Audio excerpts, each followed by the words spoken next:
ఇక వివరాల్లోకి వెళ్తే ప్రజలు ఎదుర్కొంటున్న అన్ని సమస్యలను పరిష్కరించేందుకు చర్యలు తీసుకుంటున్నామని మంత్రి తలసాని శ్రీనివాస్ యాదవ్ తెలిపారు. సికింద్రాబాద్ బన్సిలాల్పేట డివిజన్లోని సి క్లాస్లో వివిధ శాఖల అధికారులతో కలిసి పర్యటించి ప్రజల సమస్యలను అడిగి తెలుసుకున్నారు. కాలనీలో డ్రైనేజ్, రోడ్ల సమస్యలను పరిష్కరించాలని స్థానికులు మంత్రిని కోరారు. డ్రైనేజీ లైన్లను పునరుద్ధరణ చేపట్టాలని అధికారులను ఆయన ఆదేశించారు. కాలనీలోని అన్ని రోడ్ల అభివృద్ధికి ప్రతిపాదనలను రూపొందించి అందజేయాలని సూచించారు. నల్లా కనెక్షన్లు ఇప్పించాలని పలువురు మహిళలు కోరగా వెంటనే కనెక్షన్లను ఇవ్వాలని వాటర్ వర్క్స్ అధికారులను ఆదేశించారు.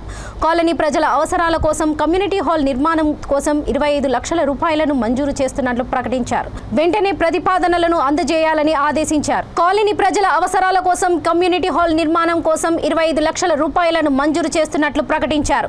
వెంటనే ప్రతిపాదనలను అందజేయాలని ఆదేశించారు.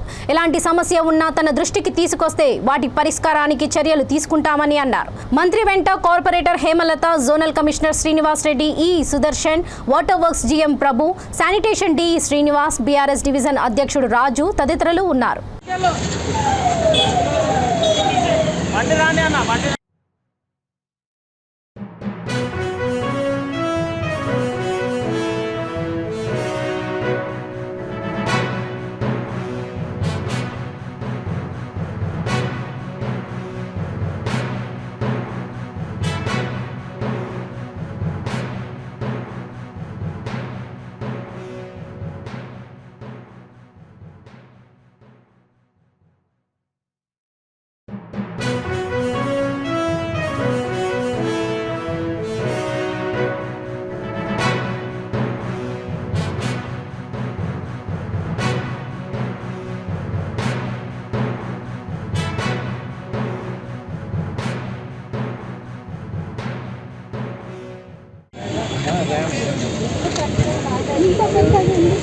ఇంత పెద్దది ఉంది.